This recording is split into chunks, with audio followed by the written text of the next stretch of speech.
So మహిళా శక్తి కింద తెలంగాణ ప్రభుత్వం మహిళలకి 100% సబ్సిడీతోని ఈ కుట్టు మిషన్లు ఇవ్వాలని పథకాన్ని అయితే స్టార్ట్ చేయడం జరిగిందండి. మన రాష్ట్రంలో SC, ST, BC and OC ఉన్నప్పటికీ కూడా సో ఈ స్కీమ్ని సంబంధించి మాత్రం కేవలం బీసీ మహిళలకు మాత్రమే ఈ ఉచితంగా కుట్టు మిషన్లు పంపిణీ చేయాలనే ఉద్దేశంతో ఈ మహిళా శక్తి స్కీమ్ని తీసుకోవడం జరిగిందన్నమాట.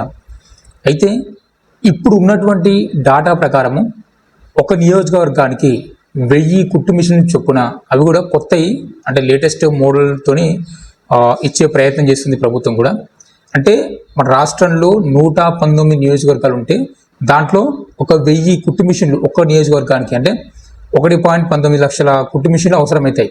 అంటే ఈ 1000 కుట్టు మిషన్లు ఎవరికి ఇస్తారంటే కేవలం బీసీ మహిళలకు మాత్రమే, ఎస్సీ కాదు, ఎస్టీ కాదు. అయితే ఈ బీసీ మహిళతో పాటుగా కూడా మైనారిటీ వాళ్ళకు కూడా ఇవ్వాలని నిర్ణయించింది. సో నిర్ణయించడమే కాదు, ఈ మైనారిటీ స్త్రీలకి మాత్రం ఆల్రెడీ కుట్టు మిషన్లు కూడా పంపిణీ చేసింది. మనం న్యూస్లో కూడా చూసే ఉంటాం. ఈ మైనారిటీ వాళ్ళంటే ముస్లిమ్స్, క్రిస్టియన్స్, బౌద్ధులు, అంటే సింపుల్గా చెప్పాలంటే హిందువులు కాని వారిని మైనారిటీస్ అంటారు.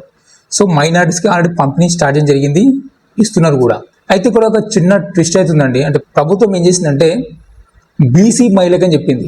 అయితే ఈ మైనారిటీ ఎవరైతే ఉన్నారో వాళ్ళందరికీ సంబంధించి కేవలం హైదరాబాద్లో ఉన్నటువంటి ఈ మైనారిటీలకు మాత్రమే, అంటే ముస్లిమ్స్ మహిళలకు మాత్రమే ఈ కుట్టు మిషన్ పంపిణీ చేయడం జరిగింది.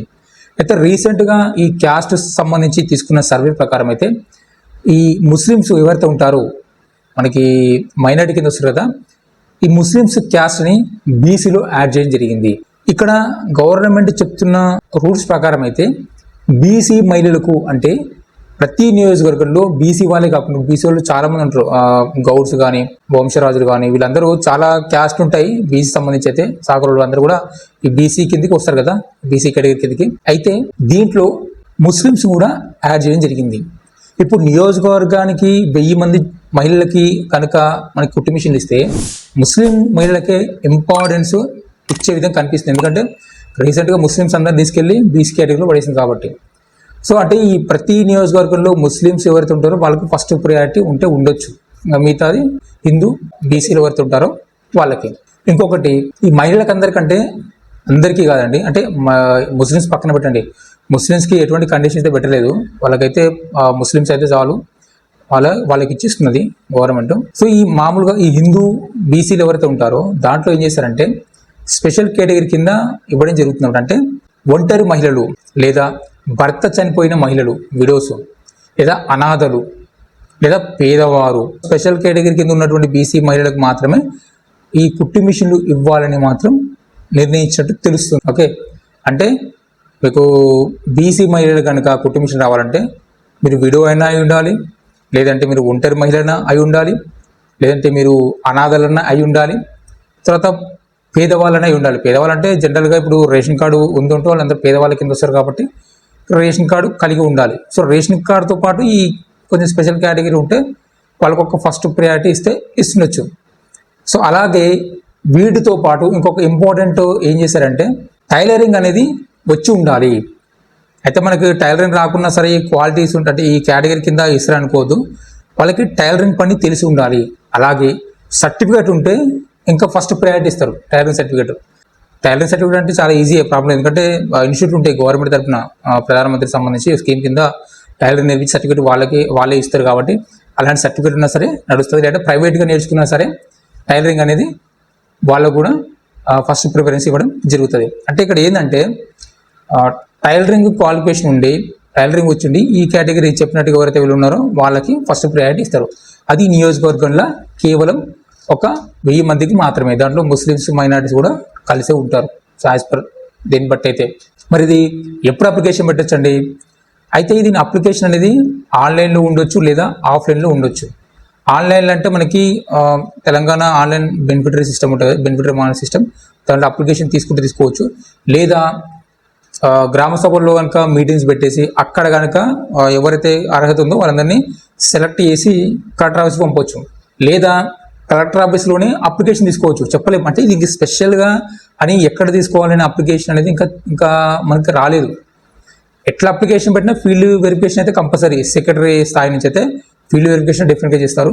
కానీ అప్లికేషన్ అనేది ఆన్లైన్కి ఇస్తారా, ఆఫ్లైన్కి ఇస్తారా, ఆఫ్లైన్కి ఇస్తే ఎక్కడ ఇస్తారు, గ్రామ పంచాయతీలో, మండల ఆఫీస్, కలెక్టర్ ఆఫీస్ అనేది ఇంకా ఏ డీటెయిల్స్ తెలియలేదు. సో ప్రభుత్వం ఇట్లా ఆలోచించింది అంతే. కాకపోతే అంటే మైనారిటీ ముస్లిమ్స్, క్రిస్టియన్స్ ఎవరైతే ఉన్నారో వాళ్ళకైతే కుటుంబ మిషన్ ఇచ్చేసింది హైదరాబాద్ మటుకు అయితే. ఇంకా మిగతా జిల్లాలు అయితే రిమైనింగ్ అయితే పెండింగ్ అయితే ఉంది. సో ఈ స్కీమ్ అనేది ఈ మహిళా శక్తి కింద ఇప్పుడే కాదు, చాలా రోజులే ఇది ఇద్దామని ఆలోచించింది. కానీ చూడాలి మరి ఏ విధంగా ఇస్తారనేది.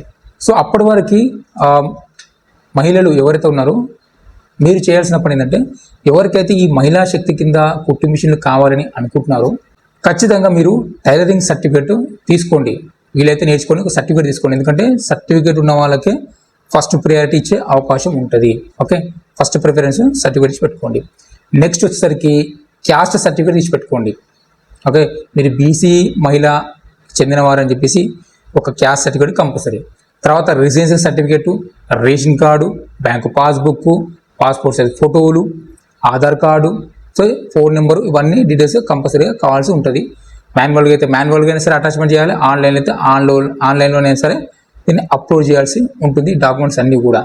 మేబీ ఈ యొక్క మహిళా శక్తి కింద కుట్టు మిషన్లు జూన్ 2 లేదంటే అక్టోబర్లోనే సరే, జూన్ 2 మనకి తెలంగాణ అవతరణ దినోత్సవం కాబట్టి అప్పుడైనా ఇస్తే ఇవ్వచ్చు. లేదా అక్కడ కనుక మిస్ అయిందనుకోండి, అక్టోబర్ లేదా నవంబర్ 14 అట్లా ఆ టైంలోకైనా సరే ఇచ్చే అవకాశం అయితే ఉంటుంది. ఇంకొక విషయం ఏంటంటే, ఈ రాజు యువ వికాసం స్కీమ్స్ ఎవరైతే అప్లికేషన్ పెట్టారో వాళ్ళకి వచ్చే ఛాన్స్ తక్కువ. ఓకే, రాజు యువ వికాసం మళ్ళీ స్టార్ట్ చేయొచ్చు. కానీ అక్కడ కనుక అప్లికేషన్ పెట్టుంటే మళ్ళీ మీరు అప్లికేషన్ పెట్టుకోనికి ఛాన్స్ ఇస్తారో లేదో తెలీదు, అదొకటి.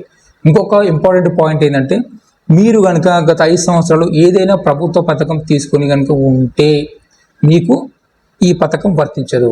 అంటే వేరే పథకం అంటే ఈ గడిచిన 5 సంవత్సరాలు ప్రభుత్వాలు కేవలం మహిళలకు మాత్రమే ఇచ్చేటువంటి స్కీమ్స్ ఏవైతే ఉంటాయి అవి కనుక మీకు వచ్చి ఉంటే ఈ కుట్టు మిషన్లు అనేది ఇవ్వరు.